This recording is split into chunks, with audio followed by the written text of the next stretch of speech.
घमंड किसी का नहीं टिकता। हिंदी कहानी। यदि आप मेरे चैनल में नए हो तो मेरे चैनल को सब्सक्राइब करें, शेयर करें और लाइक करें। धन्यवाद। आप कभी रेगिस्तान गए हो? चलो मान लेते हैं गए होंगे। अगर नहीं भी गए होंगे तो टीवी पर या फिल्मों में जरूर रेगिस्तान देखा होगा और इस बात पर भी ध्यान दिया होगा कि रेगिस्तान में ज्यादा हरे भरे पेड़ पौधे नहीं होते। हाँ, होते भी है तो कांटों वाले और कैक्टस टाइप के छोटे छोटे पौधे या झाड़ियाँ होती है। ये सारी बातें हम आपको क्यों बता रहे हैं? इनका आज की कहानी से क्या वास्ता? जी बिल्कुल वास्ता है। आज की कहानी ऐसे ही एक कैक्टस के बारे में है। चलो पढ़ते हैं आज की कहानी। एक बहुत बड़े रेगिस्तान में एक कैक्टस का छोटा सा पौधा था। उसकी कुछ दूर ही एक बहुत सुंदर गुलाबी रंग का गुलाब का पौधा था।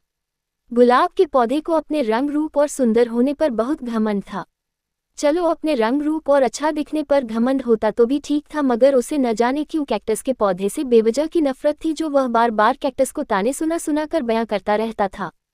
कैक्टस बेचारा उसका कोई जवाब नहीं देता। वह गुलाब की जली कटे और उसके रंगरूप का अपमान करने वाली बातें चुपचाप सुन लेता। आसपास के दूसरे पौधे गुलाब के पौधे को समझाने की बहुत कोशिश करते हैं कि तुम बेवजह उसको क्यों सताती हो, उसका अपमान करते हो। इसमें उसका कोई दोष नहीं है कि वह अच्छा नहीं दिखता। तुम्हें ऐसा नहीं करना चाहिए, तुम्हें उसकी माफी मांगनी चाहिए। मगर घमंडी गुलाब कहाँ मानने वाला था। उस पर दूसरे पौधों के समझाने का कोई भी असर नहीं होता। वैसे तो रेगिस्तान में हमेशा ही पानी की किल्लत रहती है, मगर एक बार रेगिस्तान में बिल्कुल भी बारिश नहीं हुई, जिस वजह से धीरे धीरे रेगिस्तान में पानी इतना कम हो गया कि सारे पेड़ पौधे मुरझा गए और धीरे धीरे सूखकर मरने लगे। गुलाब के पौधे की भी यही दशा होने लगी थी। एक दिन गुलाब ने देखा कि कैक्टस के ऊपर एक चिड़िया बैठी है और कैक्टस में वह अपनी चोंच घुसाकर उसमें का पानी पीकर अपनी प्यास बुझा रही है। हालांकि कैक्टस से बात करने में गुलाब को बहुत हिचकिचाहट हो रही थी और उसको अपने पहले किए बर्ताव पर काफी पछतावा हो रहा था। फिर भी गुलाब ने कैक्टस से थोड़ा सा पानी मांगा ताकि वह जिंदा रह सके। कैक्टस पहले से ही भले स्वभाव का था। उसने गुलाब को माफ कर दिया और उसे पानी देकर मदद की।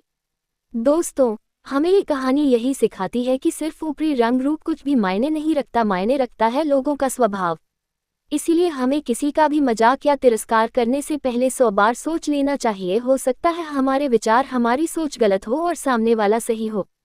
पूरी कहानी सुनने के लिए धन्यवाद।